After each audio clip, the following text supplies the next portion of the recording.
Hacerlo en el Evangelio de Lucas, capítulo 19. Lucas 19, leeremos los 10 primeros versículos que constituyen la plataforma de nuestra meditación esta mañana.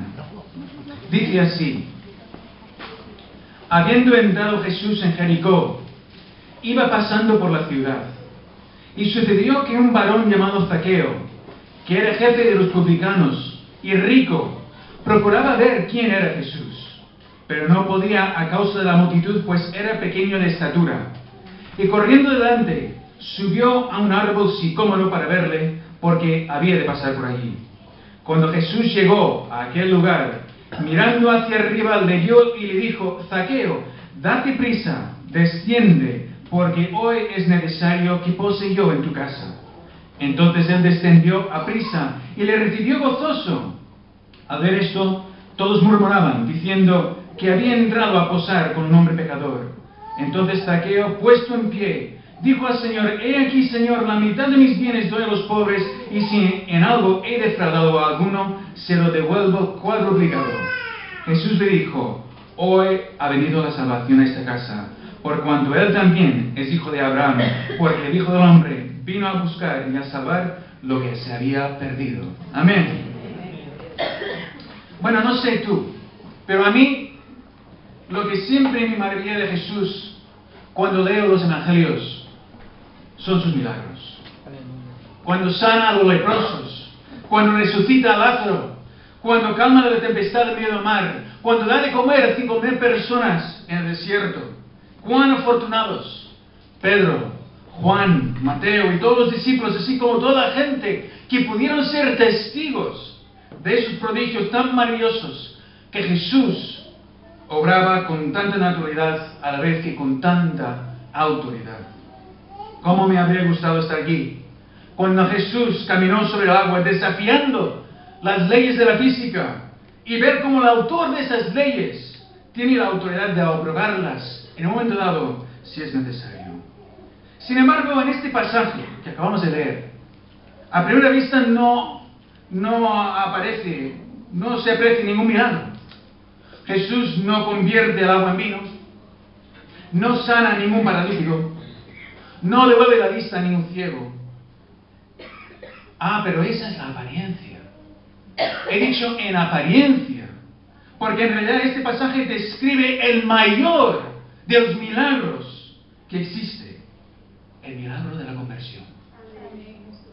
No se trata de convertir el agua en vino, sino convertir un corazón de piedra en un corazón de carne. No se trata de sanar una parálisis física, sino de curar una parálisis espiritual. No se trata de curar una ceguera física, sino de curar una ceguera mucho más terrible, la ceguera de la incredulidad. Ese es el milagro que Lucas nos describe aquí en esta porción, y ese es el que podemos y debemos esperar cada día. Hoy, por ejemplo, debemos de esperarlo, desearlo, buscarlo. Jesús le dijo: porque donde están 2 o 3 reunidos en mi nombre, allí estoy yo en medio de ellos. Él está aquí esta mañana y puede obrar el mismo milagro que hace 2000 años. El mismo, si abres tu corazón, como lo hizo Zaqueo. Así que vamos a echar un vistazo a ese milagro obrado en este personaje Zaqueo, y para ello vamos a dividir nuestra meditación en 3 partes. En primer lugar, consideraremos a Zaqueo antes de su encuentro con Jesús. Zaqueo el rico, podríamos decir. Luego veremos ese encuentro mismo de Zaqueo con Jesús, y finalmente hablaremos del nuevo Zaqueo después de ese encuentro, un Zaqueo totalmente distinto.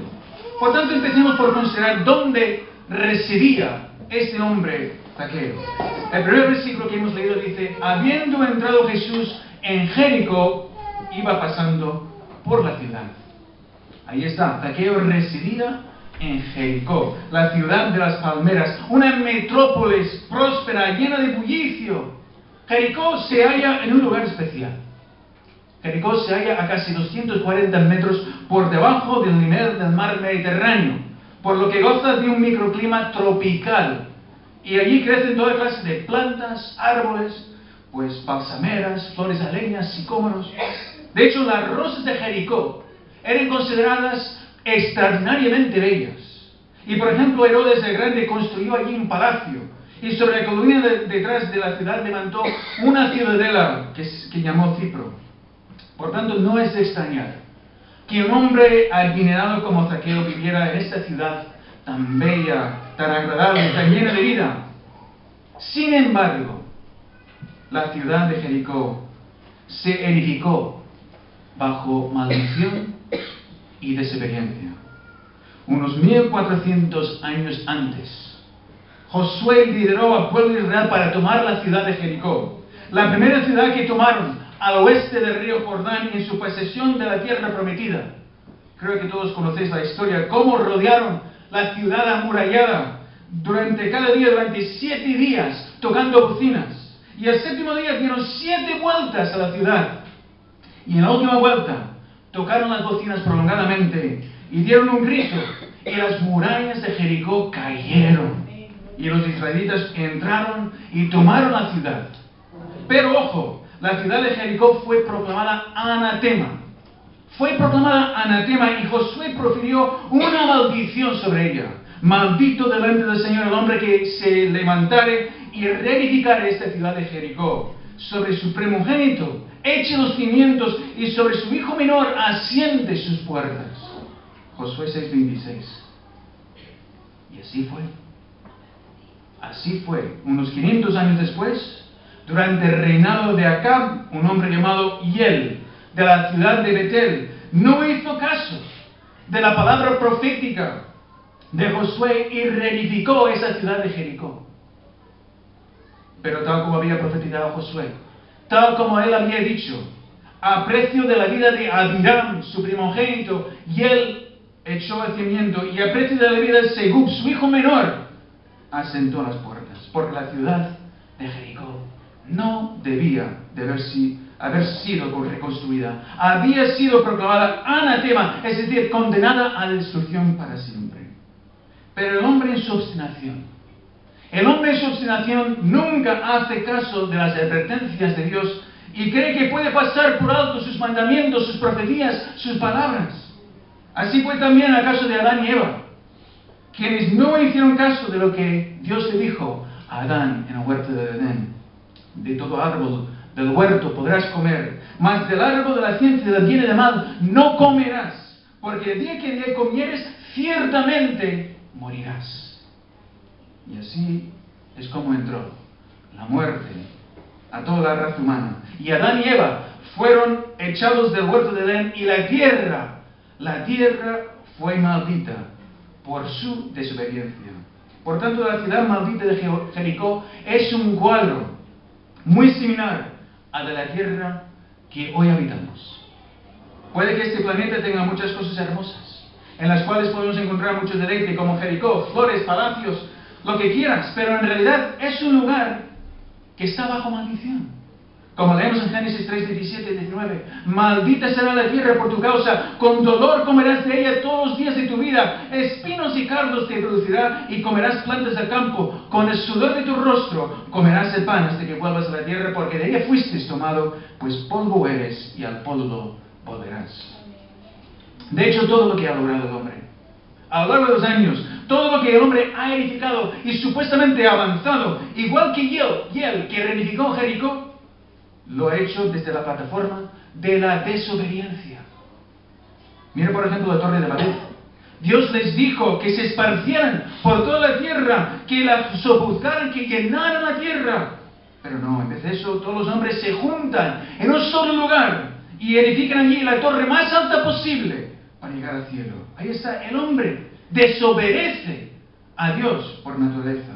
Y todos hemos heredado de Adán y de Eva esa tendencia pecaminosa de hacer justamente lo contrario de lo que Dios demanda. Sí, Jericó era una ciudad muy hermosa en los tiempos de Jesús, pero era una ciudad levantada bajo una maldición y se edificó sobre la plataforma de la desobediencia, por lo que los que residían allí vivían apartados de la voluntad de Dios, porque no era la voluntad de Dios que esa ciudad fuera habitada. Y yo me pregunto, ¿cómo vive el hombre posmoderno de hoy en día? ¿Acaso no vive el hombre de hoy igual que Zaqueo y todos los residentes de Jericó, apartados de la voluntad de Dios. ¿Acaso le importa al hombre o a la mujer de hoy en día lo que Dios piensa?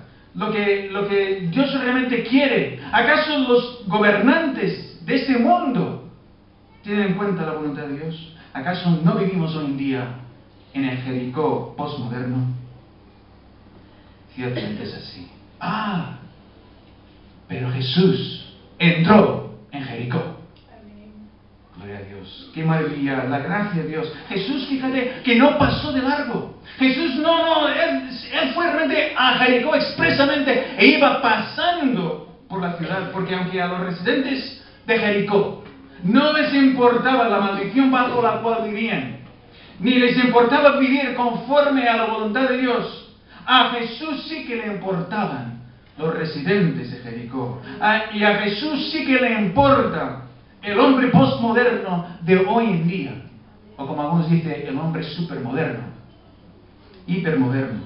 Por eso Jesús vino a este mundo, nació en pesebre, para buscar lo que se había perdido, para traer salvación en vez de maldición, para ofrecer perdón de pecados, perdón de toda desobediencia, y así como la capacidad de una nueva vida.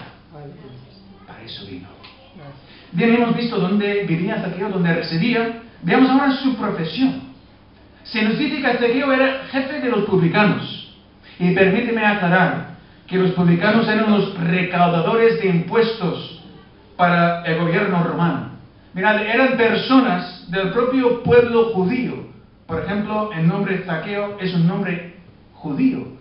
Zaqueo realmente era judío, pero trabajaban para los funcionarios romanos y muchas veces exigían unos impuestos o unos aranceles muy por encima de lo estipulado por la ley romana, para ganarse un sobresueldo, para ganarse un sueldo que no merecían. Por tanto, para el resto del pueblo judío, realmente los publicanos eran considerados traidores, porque cobraban impuestos para un gobierno gentil que además era un gobierno invasor. Realmente habían traicionado en un sentido a su propio pueblo. Así que Zaqueo tenía una profesión que le reportaba mucho dinero, porque se nos dice que era rico, pero a la vez le marginaba de sus compañeros. Zaqueo tenía mucho dinero, pero no tenía con quién disfrutarlo. ¿Piensas que Zaqueo quizás tenía muchos amigos por su mucho dinero? Pues no. Piénsalo otra vez. ¿Quién quería asociarse con un traidor del pueblo? ¿Quién quería ver manchada su reputación hablando amigablemente con un publicano? Seguramente hasta su propia familia le había apartado de su lado, sus padres, sus hermanos, sus parientes. Zaqueo no tenía nadie. Los únicos con los que Zaqueo podía entenderse eran quizás los otros publicanos como él. Pero como él era jefe, tenía que mantener mano firme con ellos para que no le engañaran. No podía realmente convertirse en amigo de sus súbditos, porque él era el jefe. Zaqueo realmente estaba solo. Ni siquiera parece que estaba casado. Y la soledad es quizás uno de los mayores males que hombre y mujer puede experimentar. Hay estudios que demuestran que el aislamiento, la soledad, son uno de los factores principales en los casos de suicidio. Así que tenemos a un hombre marginado, solo, que vive su triste vida en una ciudad maldita, agarrado su dinero porque es lo único que él cree tener. Sí, Zaqueo era rico, pero en otro sentido era pobre de necesidad. Menos mal que la historia de Zaqueo no acaba aquí. Menos mal. Y tu historia tampoco tiene que acabar en este punto. Puede que te sientas solo, sola. Puede que te sientas herido, herida. Puede que te agarres a lo único que parece que crees tener, aunque en realidad las posesiones, por ejemplo, no son nuestras. Un día nos marcharemos de este planeta, de este mundo, y las posesiones se quedarán aquí. ¿Para qué tanto afán? ¿Para qué tanto afán en conseguir lo que nos sacia? Ahora quizás te das cuenta que el dinero en realidad no satisface ese vacío que hay en tu interior. Pues sí, estoy seguro que esa decepción es lo que le llevó a Zaqueo a querer ver a Jesús. Aquel profeta que sanaba a la gente, que decía cosas hermosas, del cual seguramente Zaqueo había escuchado. Zaqueo había oído hablar de él, porque